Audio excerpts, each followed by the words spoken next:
Welcome. I've had a few moments to pause and look around this sanctuary and congregation I grew up in, never imagining that this moment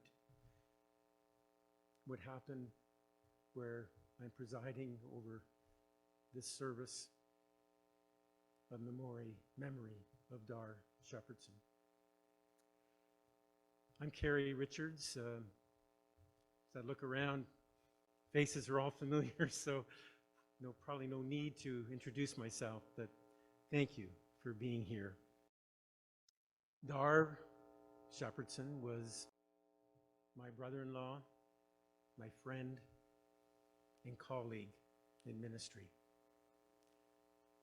We shared very close ties in life.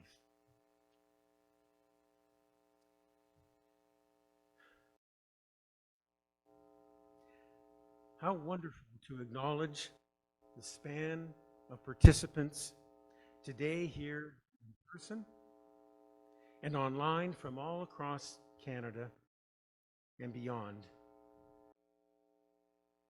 The entirety of Dar's family so appreciates your presence, your support, your tributes, and to celebrate his life and commencement of his spirit into the realm of God. Thank you all. And from all of us gathered here in sacred community, we extend our heartfelt sympathy to Sherry and family, to Dar's mom, Frances, to Dar's siblings, and extended family, as they live through and within the loss, grief, and memories of Dar, who has been such an intimate part of our lives. Last month, we as a family gathered for a very meaningful celebration of life in Penetanguishene, if you know where that is. Many wonderful stories and memories were shared among us that endeared each of us in Dar's life. Today, as we share in various reverent ways of remembering Dar, may we be blessed by the presence of our Creator's gift of spirit to bring comfort, peace, and joyful remembrance to us as kindred community. We are grateful for the Scarborough congregation for the use of this sanctuary to host our memorial service. And thank you to Janet Poirier, who is providing our instrumental music, and Troy Roach and Peter Williams for facilitating our online technology. In these upcoming precious moments, we will reflect upon Dar's touch on the lives of so many across all his associations as he lived out his dream of serving others each and every day in his gracious and sociable way. Throughout our service, I will be making introductions of those who will be sharing reflections at the moment of their participation. Our meaningful theme for today is a generous life. Dar as family man, friend, and bishop lived by that precept. A generous life, and encouraged others to adopt a life of generosity. Uncommon generosity changes people, changes communities, and changes our world. I want to direct you to the pictures on the table of Dar. Wonderful characterization of his life. One particular picture I'd like to draw to your attention at this time is the one of Dar at the temple. He's at the pulpit and he's sharing with all people at the World Conference, I think in 2019. And on this occasion, he was telling the story of a random act of kindness.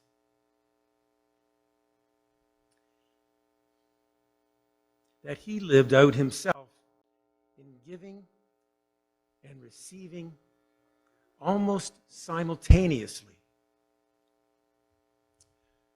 And so, in his words, there he was at a drive-through. Of course, it was Tim Hortons. And as he sat in the slow-moving line that was just inching forward, he pondered the moment and the cars of people about him. The old and rusted car that was in front of him with a couple of kids in the back seat, and the newer car model behind him. And Dar in that moment was moved by generosity. And he chose to share in a random act of kindness. As Dar arrived at the payment window and was just about to say he would also pay for the folks behind him, he was told by the cashier that the car in front of him had just paid for his purchase. Dar was truly shocked by this unexpected blessing of generosity. He was grateful, humbled, and overwhelmed. This simultaneous generosity was such a blessing that filled his heart. As we ponder the mindfulness of living a generous life, let us sing this deeply heartfelt hymn. Number 353, Let Your Heart Be Broken, followed by our Prayer of Gratitude by Catherine Manson, pastor of Barry, which is Dar and Sherry's congregation.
Good afternoon. I have with me Mel Roach and Marvia Mitchell, and we're from the Barry congregation. Please sit back, find a comfortable meditative position, and pray with us. Be still and know God is with us. Be still and know God is with Dar. Dear Creator, today has been a busy day, and we ask that your Spirit enter our hearts so we may turn our attention to this celebration of life for our friend Dar. We ask that Dar's quiet spirit and faith be reflected in our stories, tears, and laughter through this time of sharing. Like all of us, our life stories are not always peaceful. However, Creator God, you may remain present and provide guidance moving forward. Dar's spirit has touched so many lives through the agricultural world, the car industry, church communities across Canada and beyond. He was a son, father, grandfather, uncle. He was like all of us, where there was a time he walked away from his faith, but you pulled him back and strengthened his faith and commitment in his service and mission to serve Christ and continue living the dream. To remember Dar, we ask, Creator Lord, that you work through us as we carry forward your mission to serve. Be still and know God is with us. Amen.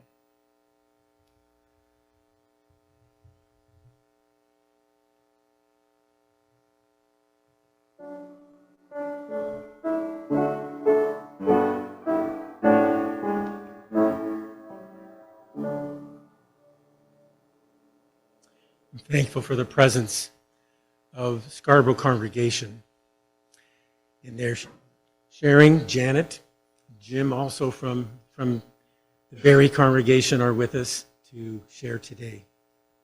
I've been remiss not to acknowledge the many people who are joining us online.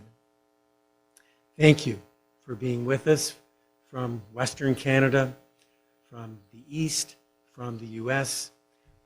We know that Dar touched our lives, and you wanted to dearly honor him through your presence with us. Thank you. Dar's world is encapsulated by his often used phrase, "I am living the dream." How many of us have heard that? I want to draw your attention to, there's another photo on the table where he is holding a sign that was in his office that has those words, living the dream.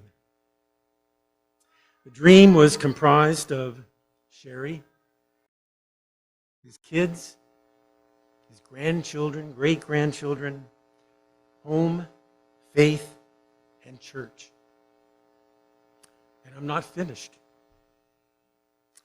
There's dogs, many of them which are part of his life. Golf, every night is part of his enjoyment. Boating, probably almost daily. And humor, conversation, and friendship, wrapped up in this dream of Dar's. Did I say golf? I digress for a moment. Also on the table is a white hat that says Masters on it. That's the weekend that the Masters is playing right now in Georgia. And therefore, let me share a golfer's prayer I am sure that Dar would treasure.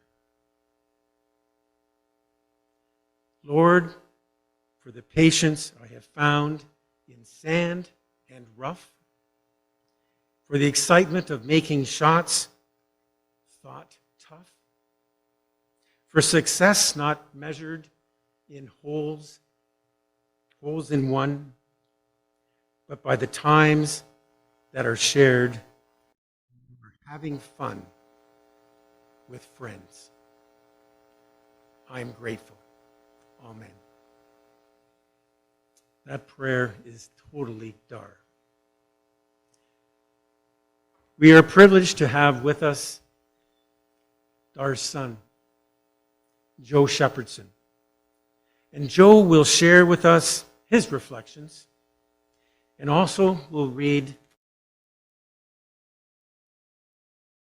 which outlines his 70 years of being Dar in his own special way.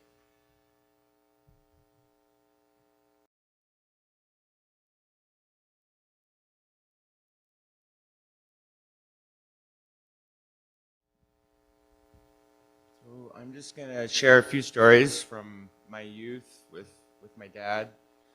I grew up on the farm, and a lot of the times I tagged along with him for work about the farm and tasks.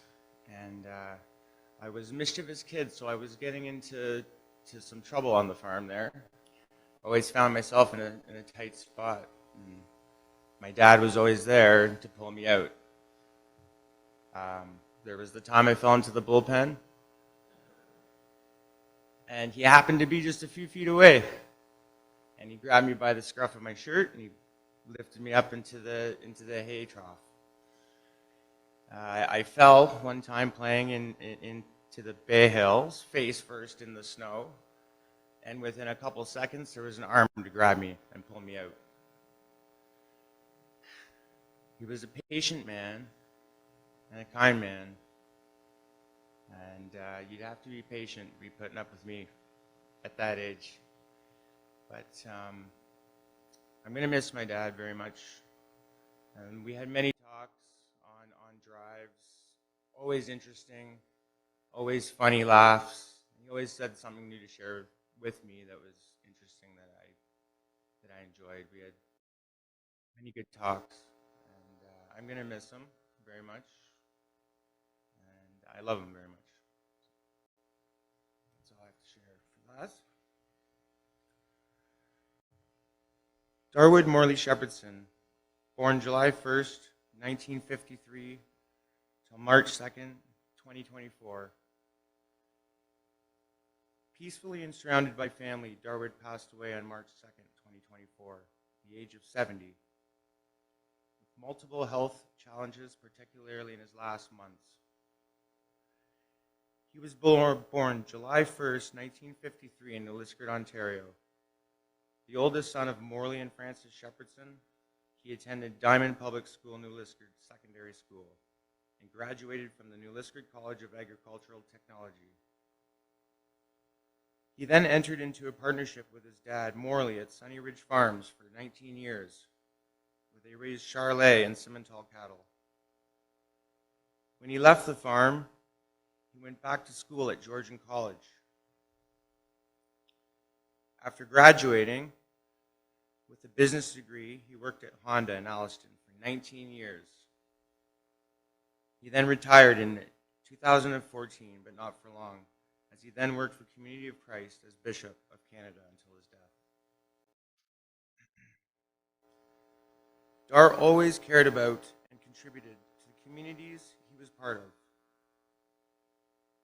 He served on the Dymond Township Council, was president of the Ontario Charolais Association, and served on the board of directors for the Georgian Bay General Hospital. In his role as Bishop of Canada, Dar served as a director for Zarin Development Corporation, Sionito Development Corporation, and Encounter World Religions. Dar is survived by his beloved wife of 30 years, Sherry, his children, Aaron, Kateri, and Joe, his stepchildren, Stacy, Kelly, Corey, and Michael, 13 grandchildren, 1 great-grandchild. He is also survived by his mother, Frances, brothers, Lou, Carol, and Ed, his wife, Donna, sister, Carrie, and her partner, Cindy, many nieces and nephews. He is predeceased by his father, Morley, 2011, and his oldest son, Mark, in 2017. Dar loved living the dream with his family, children, and grandchildren, at his home on Georgian Bay and playing golf with his many longtime friends.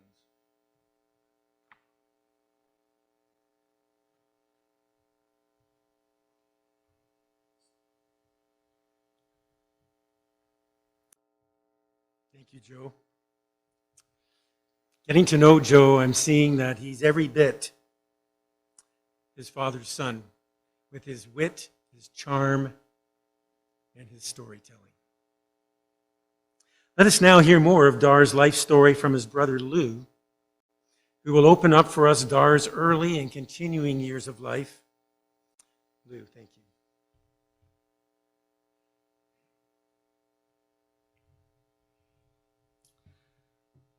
Thank you so much for coming, and for those of you online for taking the time to be with us. On behalf of the family and my mom and my siblings, we really appreciate it. The day that Dar turned 4 years old, his life changed. Some of you may know that we shared the same birthday, July the 1st. And so I was not only his best birthday present ever, but also very much changed the family that he knew. Because in his first 4 years, Dar experienced things that none of the rest of us ever got to know. In particular, he spent the winters. My mom would cook for my dad and the logging crew as they would go into the bush and cut logs all winter long. Dar was there, saw the last of using teams of horses to skid the logs, and somewhere we have a picture of a 3 or 4-year-old Dar feeding a cookie to a black bear cub from the back steps of the cookhouse. But at the time that I was born, that was when we moved to the farm, and so all of our growing up together was on the farm with my younger brother Ed and my sister Carrie. Dar loved the farm and the animals, and he was very eager to be involved in everything on the farm from a very young age. When he was in grade 1, one day Dad showed up at the little 4-room school and took Dar out of school because he needed help with a sheep that was lambing. And Dad's hands were too big, but Dar's 6-year-old hands could reach in and turn the lamb around so that it could be born. That was just life on the farm. In one of his memoirs, Dad wrote about how a set of triplet lambs had been born, and one was very, very sick, and Dad knew that it wasn't going to make it. But Dar insisted. He insisted that he would stay with it and nurse it. When Dad went out to the barn about 9 o'clock later that evening, he found Dar sound asleep in the straw.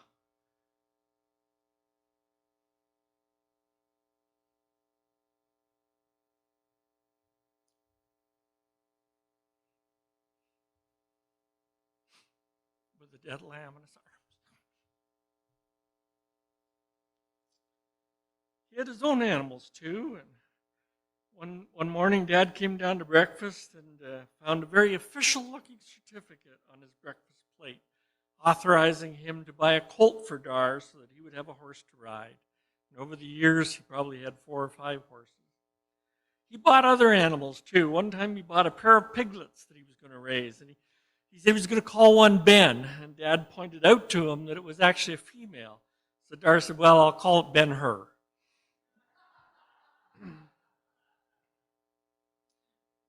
Well, we all worked together at everything on the farm in all those years. What I remember best is the 2 or 3 summers when I was probably about 14, and Dar was 18, and my brother Ed was 12, when our job was working together as a team to fill the 3 silos that we had on the farm. We had 3 wagons. Dar would be filling one in the field. I would be unloading one back at the silos, and my brother Ed would transit in between with the empty one.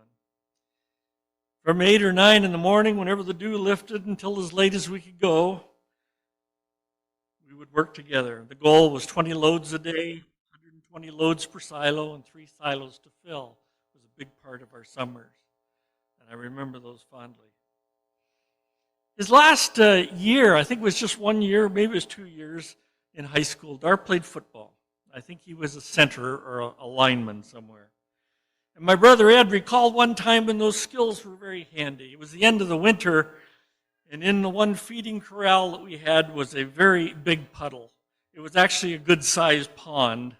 It was probably at least 2 or 3 feet deep, and let's just say that it wasn't all water. And we were trying to get about 50 steers weighed and into a pen. 49 of them were no problem, but one just would not go. It'd be almost there, and then it would turn and it would dash between us through the middle of this pond, and we'd have to start over again. By now it's getting dark, and we're cold, and we're tired, and we still have chores to do. And everybody's getting more than a little frustrated. And finally, on about the 5th or 6th time that this steer tried to make its dash through the pond, there was a huge splash as Dar made a running full-body tackle. And there was a lot of thrashing and all kinds of stuff flying everywhere. But Dar, with his rubber boots full to the top, wet to the skin, came up out of the muck holding that steer by the ears and marched it into the pen. About the time that the farm, the farm actually went into a partnership with the local sale barn that was owned by my dad's brother, my Uncle Verdon. Uncle Verdon was an auctioneer. And Dar had always wanted to be an auctioneer. And he listened carefully, and he taught himself how to auction. And so for years, he worked in what they called the junk ring at the sale barn. This was like a garage sale that they would have every Monday night, where they would sell whatever it was that came in. And people, of course, at auctions do kind of crazy things. There'd be a guy sitting outside the door selling a basket of carrots for $2, but Dar could sell it for $4.50 in the ring, simply because of his ability as an auctioneer. And I think it was here where Dar really honed his people skills. He met there and interacted with people from literally all walks of life. People who were rich, people who were poor, who were educated, who were unskilled, all kinds of people. And that skill served him much in his later life. Several times, Dar shared publicly how much he identified with the opening scripture from the Book of Mormon, having been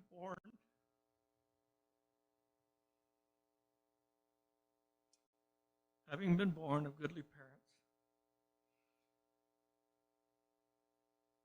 Our lives growing up were all about our large extended family. I think I have like 57 first cousins or something like that. Plus our church family. Everything that we did was involved with family of one kind or another. And Dar was always involved, going to camps and retreats and local activities. I remember one business meeting in our congregation where Dar was nominated to be the solicitor. He was probably in his late teens. Solicitor would be like our financial officer these days. And he declined, saying that he wouldn't take any job that he didn't know how to spell. And I was glad that he later learned how to spell at least a few things like bishop.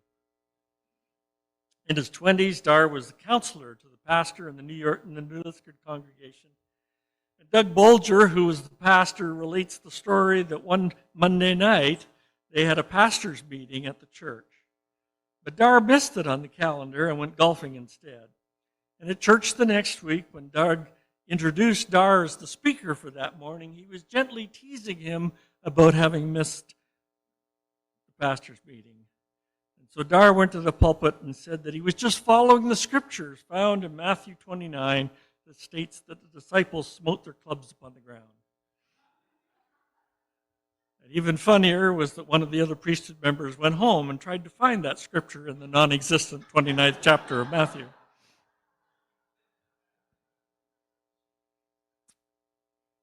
As Joe read in the obituary, Dar learned the lessons from our dad to be involved in the communities that he was part of. And I won't repeat them here now. Dar and I were very different. I was not cut out to be a farmer. And so when I left for university, there were many then years when I didn't share much of Dar's life except for visits home and the usual family visiting. But in the 1980s, things were getting pretty tough on the farm. If you're horrified today at the 5.5% interest rates, you need to remember that in 1981, the interest rates were literally 21%. And so all through the 80s, the pressure was unbelievable.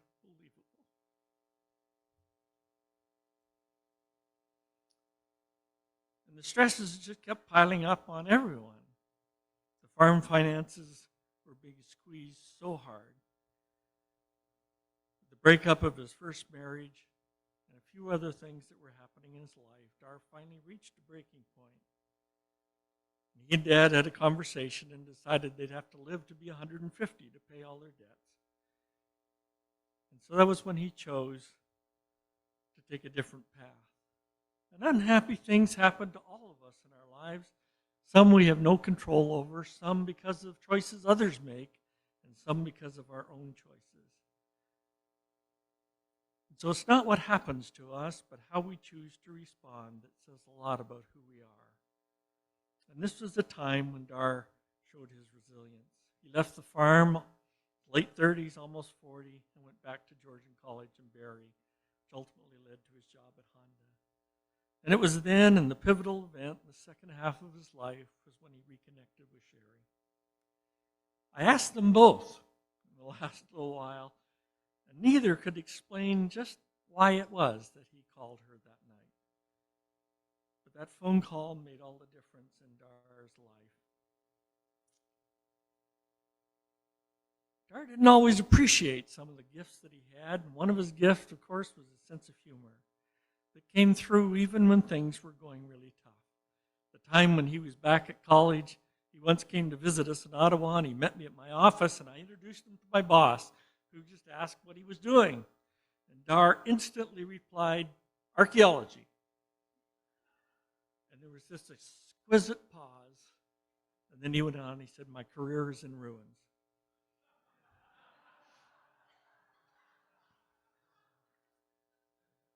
But by far his greatest gift was his ability to talk to anyone. Wherever he was, he seemed to know everyone and could get to know them. Janitors, secretaries, shipping guys, the late-night snowplow drivers at Tim Hortons, the nurses in the hospital. When I visited him in the last days in the hospital, every nurse that came in the room, he never failed to thank them. He didn't always sleep well, and he would often get up very early in the morning, sometimes at 4 o'clock in the morning. And at one time when he was at college, he had a job where he was working actually at a CIBC facility in the north end of Toronto. And so if he got up really early, he would just beat the traffic and get to work. And so he'd be there at 6 o'clock in the morning, and there was always sort of the same people. And there was one guy that he talked to for weeks and weeks. And then one day there was an announcement went out that they were having this big all-employee meeting, and the general manager wanted to talk to them. And Dar asked one of his colleagues, well, who's the general manager? And they looked at him, and it's like, that would be the guy you have coffee with every morning. He had no idea. It was just another guy to talk to. I seriously told him that he could make a lot of money working for us in sales. Not in the transactional used car kind of sales, but in serious relationship selling. We always had a saying that to sell $1 million deal, you had to collect 100 business cards. And Dar could have done that in his sleep. And I know he would have excelled at that.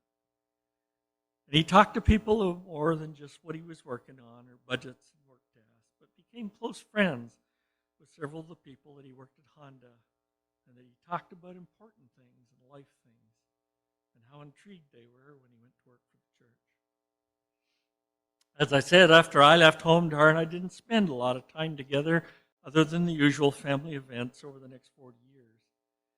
But when I saw him in the hospital a few weeks ago, he told me it was one of his greatest joys that we got to work together on church projects over the last 10 years. And how he thought that Dad would have been proud of us.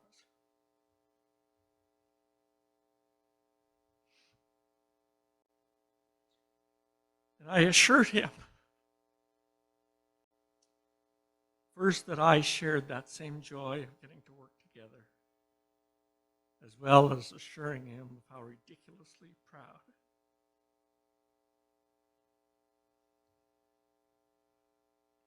that Dad would have been, just as we all were,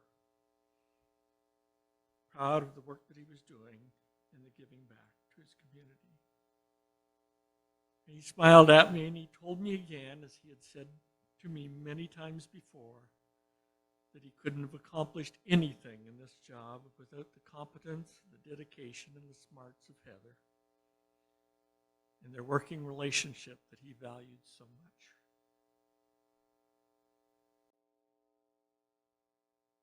Dar lived a full life, and the challenges that he had along the way, I think, made him ever so grateful for his life. So grateful for Sherry being in his life, his children and her children, but especially for all his grandchildren. And again in the hospital, he told me how much he loved to be called Grandpa. And I say again to all of his grandchildren, Sometimes when there are tough things happening in your life and you can only kind of focus on one thing at a time, that one thing they could know was that they were and are loved by their Grandpa Dar. As has already been mentioned, we often heard him say that he was living the dream, and I think that the emphasis was always on the living part, not the dream part. Living amidst the beauty of their home on the lake, surrounded by the people that he loved deeply and who loved him back.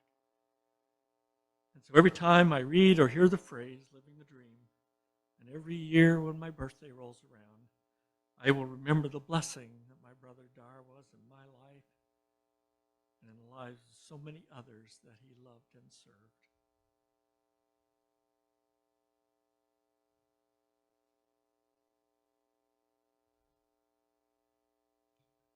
Thank you, Lou, for sharing touching moments, revealing the whole of Dar's life, so much of which none of us are familiar with.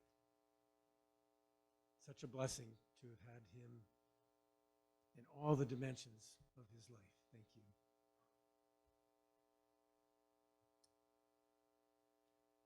Dar had a dream for a national Canadian church. And he worked with World Church, particularly Stacey Cram, and our Canadian government and legal representation to make this a reality that is unfolding today. He spoke of how his father would have loved to have seen this. We are privileged to have Stacey Cram share with us today as one of the first presidency, as president-designate in the church, and completely unexpected to have you come and be in person to share, and how honored we are to know of that wonderful relationship that you shared with Dar in the work of the church.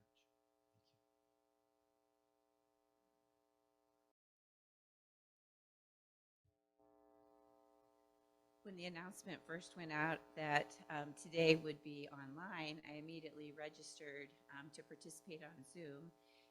And then it was later that I was able to figure out how to work my schedule to be here, because I could not think of a place I would rather be in this moment. But I'm also grateful for the online capacity and those who are joining us that way. Our theme that Carrie and the family have set, a lifetime of generosity, or that's not exactly what it is it? A generous life, there we go, is just so appropriate for Dar in the years that I got to know and serve with him. As we celebrate Dar's life and ministry, we are reminded of the profound impact that he has made on our community and beyond. Dar's journey of ministry, marked by significant ordinations and unwavering commitment, reflects his deep dedication to the mission of our faith community. From his baptism and confirmation in 1961, which Dar and I talked about on a couple of occasions, to his ordination as high priest and bishop in 2015, Dar's faith journey took a lot of twists and turns. In Kathy's prayer, she talked about some of the time where he found himself pulling away, and yet those of us who have a deep relationship with God know that Dar might have been pulling away from God, but God never pulled away from Dar. That spirit was always there, working with him, guiding him, shaping him. I had the privilege of getting to meet Dar in 2016, when his faith was really grounded and steadfast, and when he had such a strong devotion for serving both God and the church. It actually was a very tough time in the life of the church. We've had a few of those over the last couple of decades, and it was a really tough time in my own ministry. We were facing a significant downsizing that had not yet been announced to the church.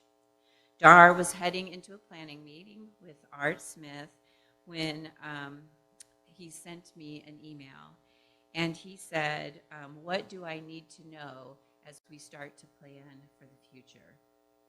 It was one of those emails that kind of hits you like, where do I begin? So I did the best I could in summarizing where I thought we were and what I knew was going to be happening at least in the next few months. And shortly after hitting send, he sent an email back to me. And so on the 12th of February in 2016, Dar wrote these words to me. As I try to come to terms with all the possible ramifications this initiative will entail, I continue to feel a deep sense of my call to serve, a heightened sense of missional possibilities, and a strengthened resolve to continue to discern and act in ways that are called for from my own faith and office to recover our vision of sustainability as a presence in the world. With all my passion and ability, I am committed to supporting you and the other leadership of the church going forward. I will continue to uphold all the leadership in my prayers and thoughts. Dar's commitment and passion for the mission of our church were a blessing to me on that day and in the days to come, and have been evident throughout each day of my association with him. In the face of many challenges, Dar's faith remained unshaken, and his resolve to serve only grew stronger and stronger.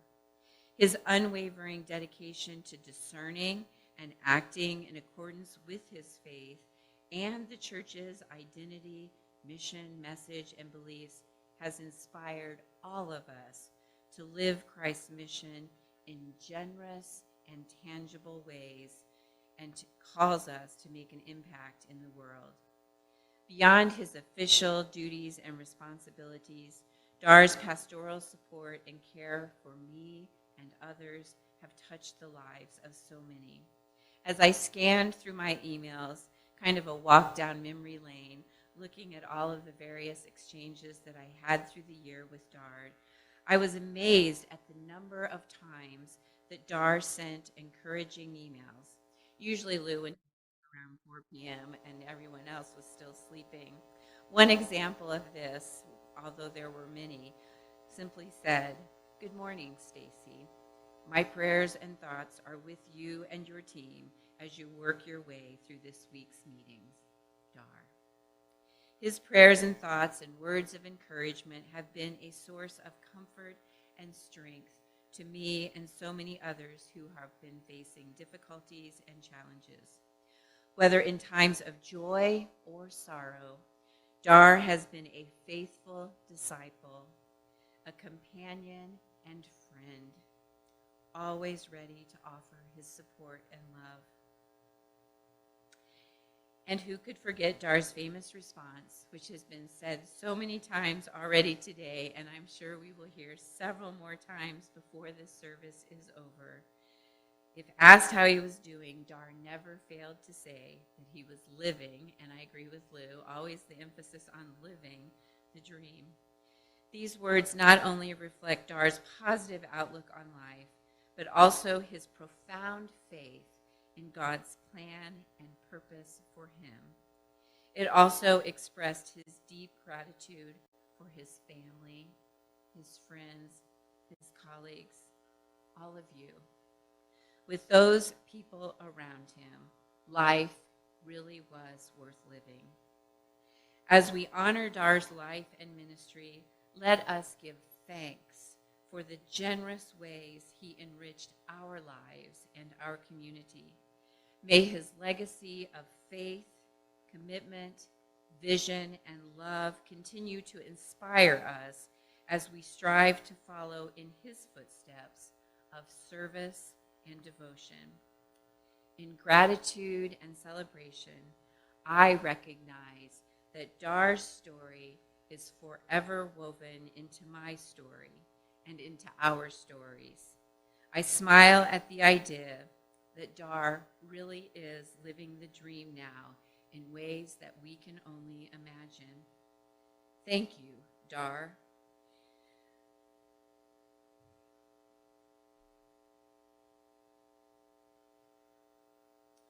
You were a good and faithful servant, and and we will miss you.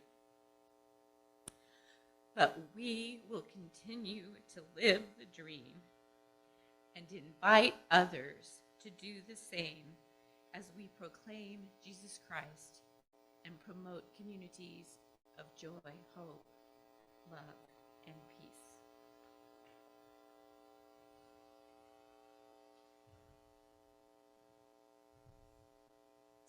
Thank you, Stacy, for sharing not just the major things of Dar's life, but the small moments, the small touches that all of us have experienced in his ministry. Safe travels, Stacy, as you head to Boston. Thank you.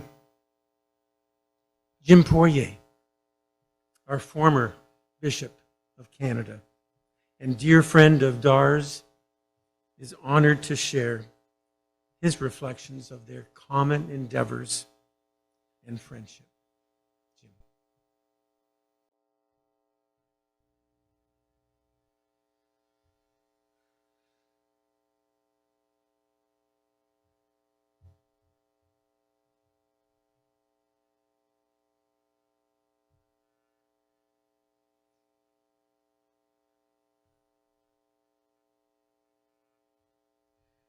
In his poem, The Road Not Taken, Robert Frost writes,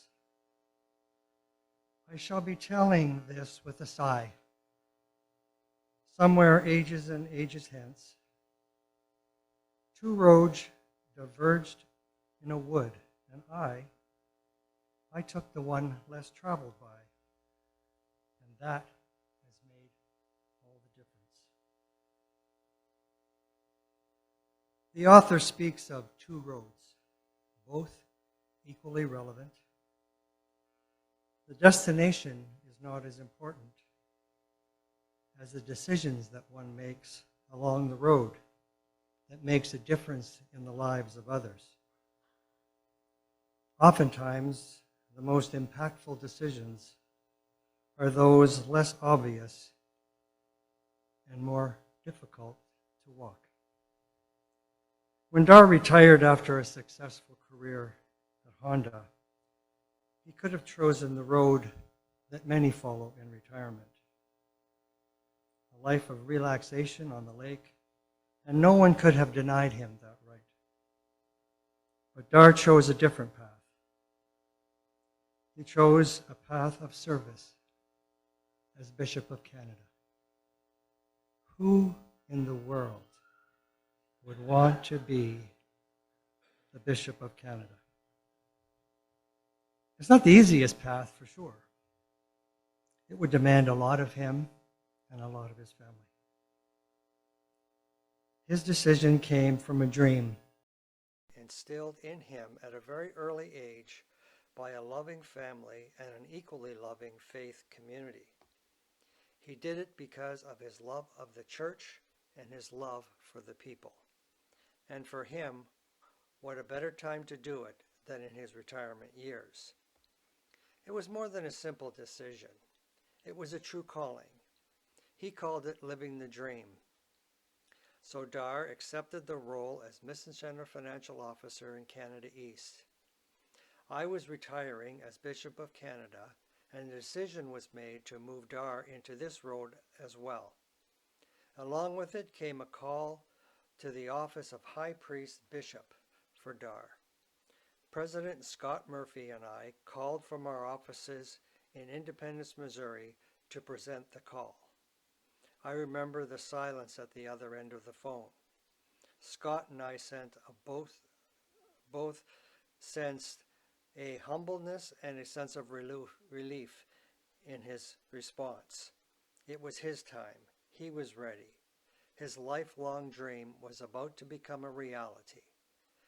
This call allowed him to take the road less traveled. Here was an opportunity to combine the gifts and experience from his professional life with the years of love of the church and love of its people. In the beginning, he and I would speak for hours. When our jobs were overlapping for a period, Dar and I would travel together from Guelph to our homes in the Blue Mountains and Victoria Harbor. In those times together, we spoke of all things stewardship and generosity, because these are the core values of a life of service. On one such occasion, we were discussing the various stewardship programs and emphasis of the Community of Christ and RLDS over the years. As we headed north through the countryside on this day, we had just gotten into a discussion of the blessings of the emphasis on time, talent, and treasure, the concept of increase, and the filing of tithing statements, when we entered an area which I called the Proton, Grand Valley, Reddickville Triangle. Before GPS, taking a wrong turn in that area would involve considerable guessing at the next intersection. Many would wander in the triangle for hours before finding their way out. It was raining pretty hard that day, and in our deep discussion, I instructed Dar to make an incorrect turn. But that didn't seem to bother him one bit. It simply allowed us to continue our discussion, so we went from the 3 T's to the forgiving heart, and by the time we finished Good Sense Ministries, we found our way out of the triangle.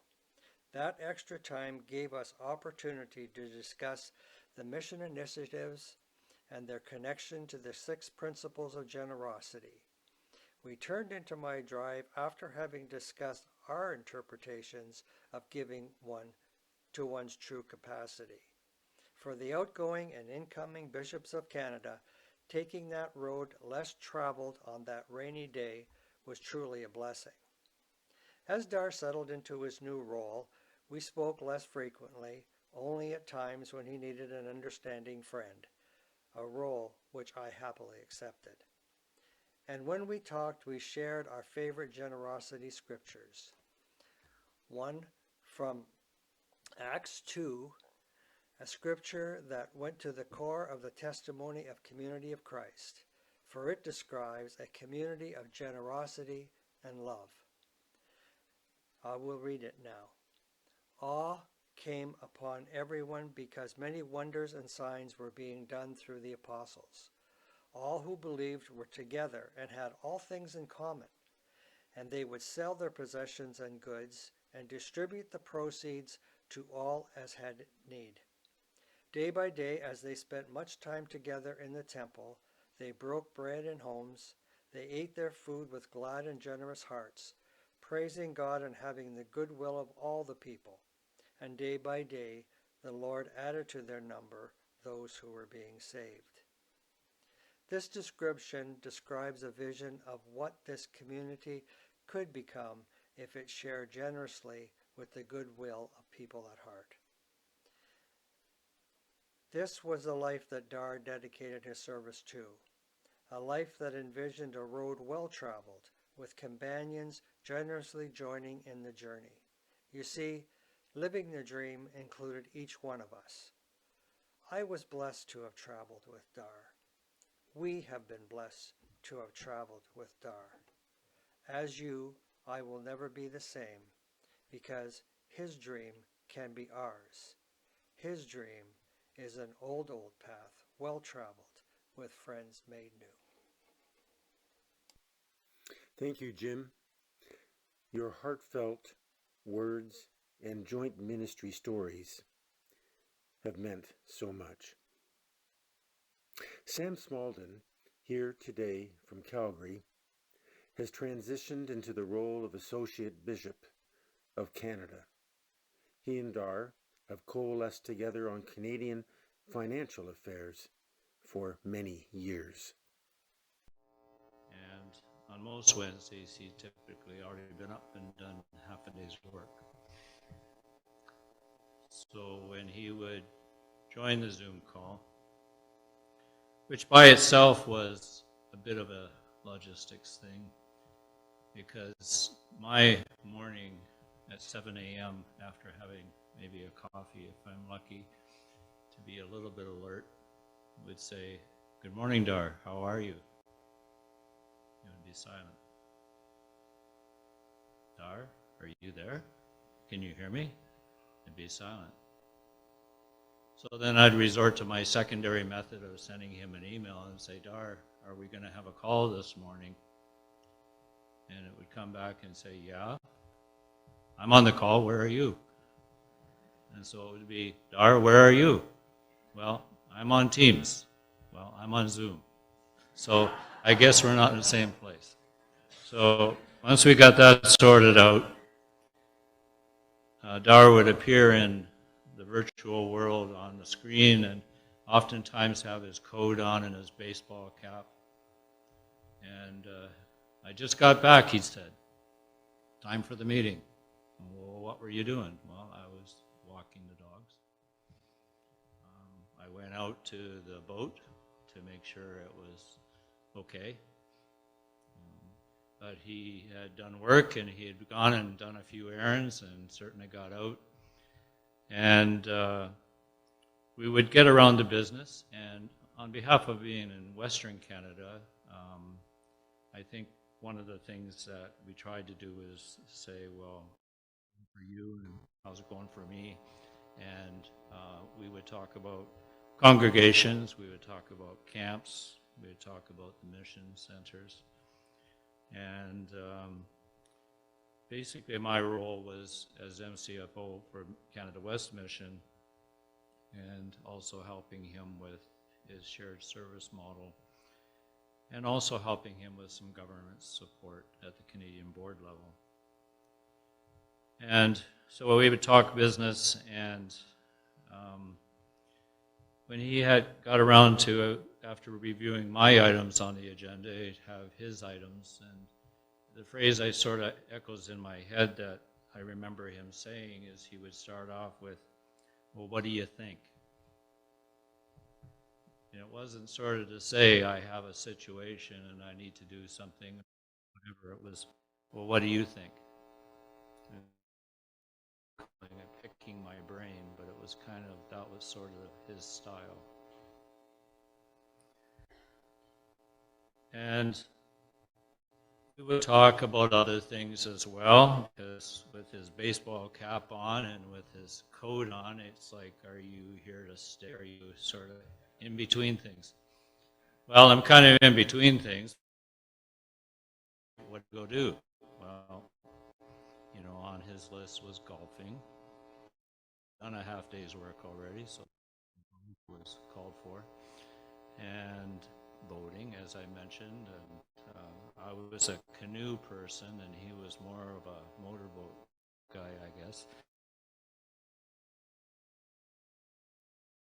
Would talk about family, and I would share family things as well. So as I mentioned, it got to be a little bit more like friendship and partnership, but it was both, and that's just the way that he did it. And as Lou said, he was very relational, and that's probably the best way to do things. And so at the end of the meetings, I would share that, well, when you go on your way, you have a good day. And he'd stop and he'd pause and he'd give me the answer a little bit different. And he would say, what I don't have is enough time. Because he had lots to do and not enough time. So I can only offer that the experience was one I won't forget, one that I will miss. I'll have to find someone else, Art, to fill my 7 o'clock Wednesday morning slot. I have a Zoom opening. He will be missed, but not forgotten. And we'll carry on, and we will carry it on. And well done. Thank you.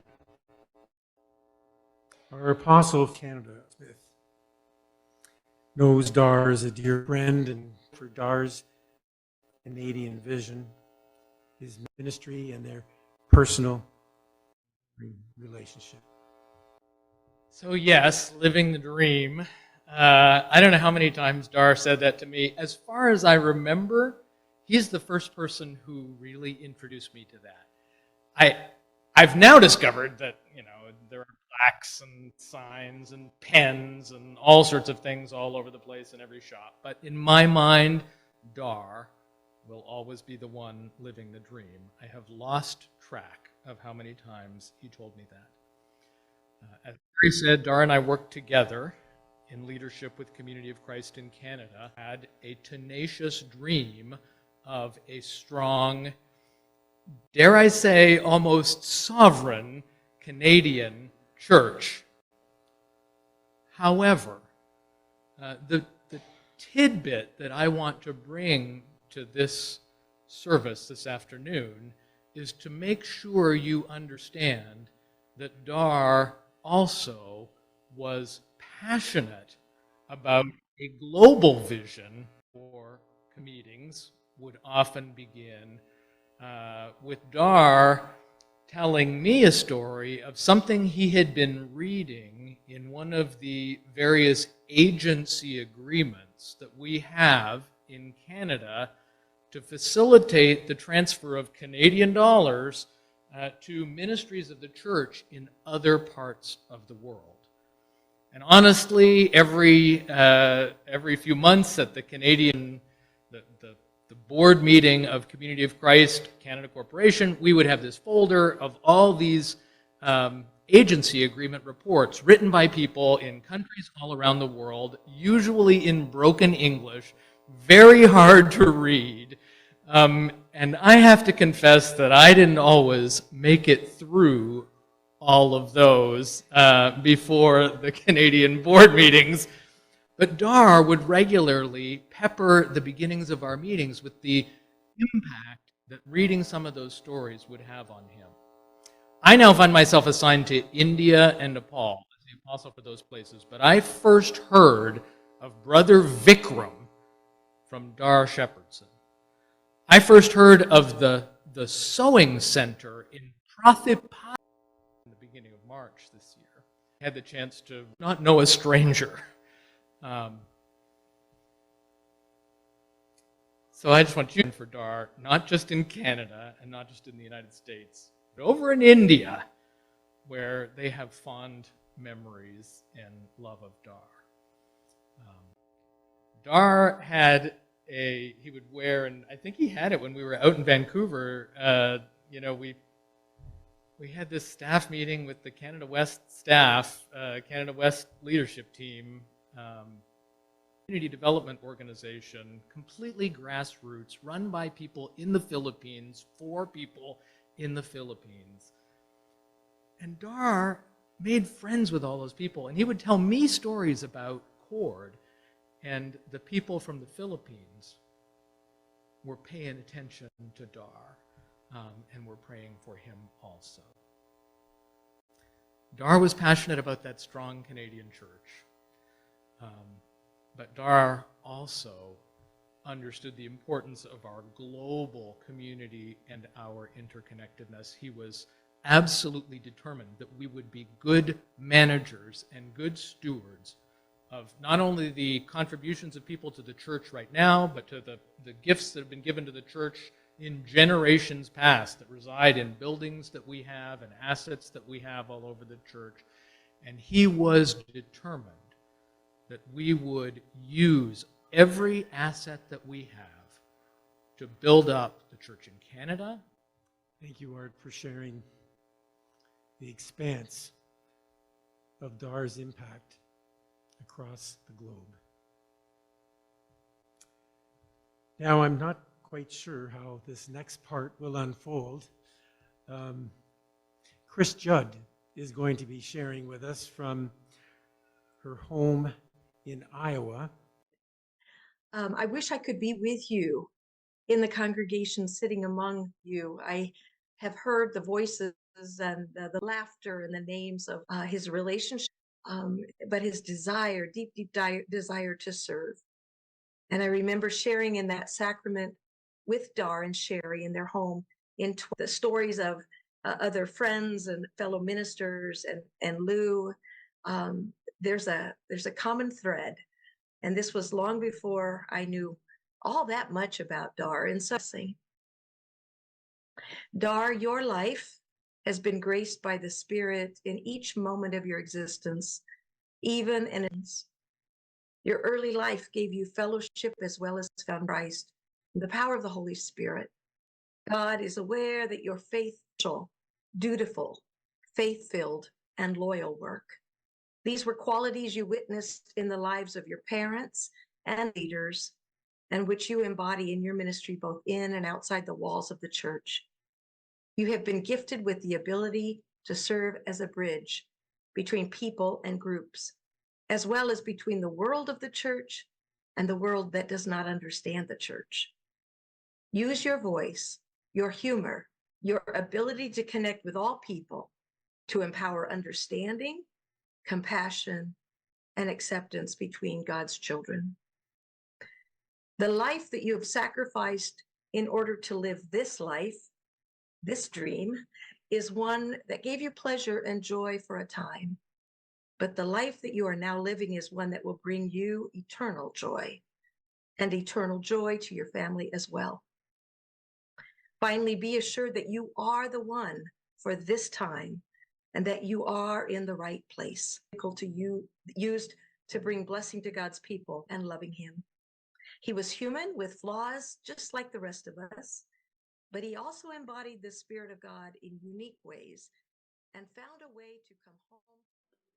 Thank you, Chris, for this profound sacrament of blessing that has gifted us with a sense of the Spirit's guidance throughout Dar's life and a continuing blessing for his family and kindred community. Dar was and remains in my heart as my closest friend, my brother, and my colleague.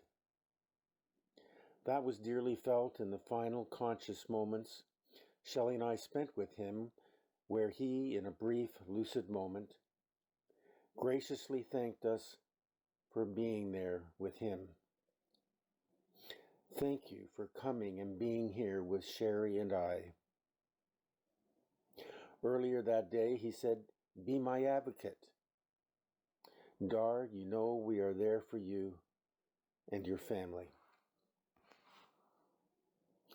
Today we have all walked for a few moments in Dar's shoes, and those who loved him as family and his beloved community. These stories will continue in our lives as touch points of meaning, connection, and comfort. Dar's faith in God guided his life. To Dar, living the dream was talking the talk and walking the walk of his faith. Dar earnestly believed living the dream extended into eternity, where he now resides this very moment. Dar now lives with a knowing where before he lived with faith. Know Dar stands with you always as he does his beloved God. Let us give thanks for truly a generous life and sing hymn number 563, Give Thanks for Life, followed by a sending forth reading.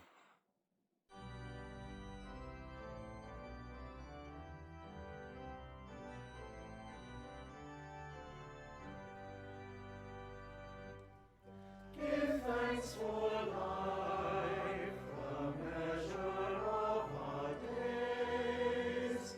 Mortal we pass through beauty that decays, yet sing to God our hope, our love, our praise. Alleluia. Alleluia.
Adapted from hymn 576. Sing a new world into being. Sound a bold and hopeful theme. Find a tune for silent yearnings. Lend your voice and dare to dream. Dream a church where compassion flows like waters, forming the ties that bind. Sing a new world into being. Risk transforming heart and mind. Sing a new world into being. Live the promise you believe. I am grateful and thankful to all, near and far, present and online. Live the dream you believe.